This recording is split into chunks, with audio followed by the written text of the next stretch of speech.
إبراهيم عمر بافة حرونته مدحتوية قلمدوك مقالة قالكعيو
مدحوينه Soomaaliya ee wadankayga sharafta leh Soomaaliyeed oo ah madaxweyne waxa maanta aad iyo aad ugu faraxsanahay inaan si live u arkay madaxweyneyga waxa leeyahay Maxamed Cabdullaahi Farmaajo ku soo dhawow gaalkacyo Galmudug ma arag sawiradiisa inaan arko ma ahan aniga leef ma arag maanta aad baa faraxsanahay maanta sanadkaygu waa 33 sano waxaan aad u taageeraa ugu faraxsanahay maanta arkay madaxweyne Farmaajo kaasoo waliga aan arag inta aniga aan dhashay wax madaxa ma arag macna kana horeysa kana dambaysa maanta waa arkay laakiin hadda waa cil qabaa ina marka la arag ha ala yaro codsi weyn qabyaalad way dhamaatay Soomaali waxa mid qora ilaahayo qaadir dawladeena qeera oo yeel barqadii ama 4 saac ma shay maaday xilligan hadoo jeeda waa xilli maqribno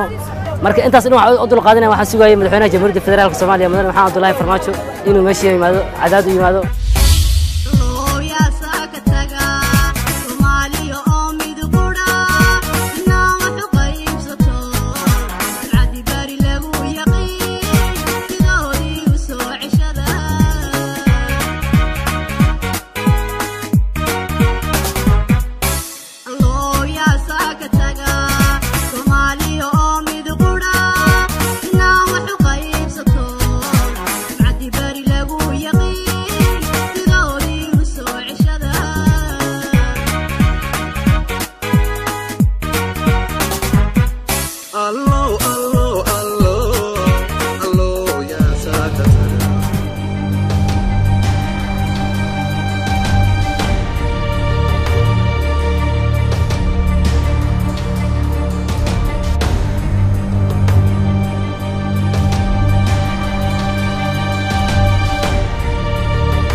مرسوعي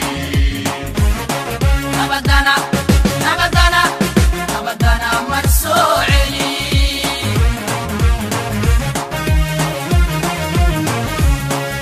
الله مقعوي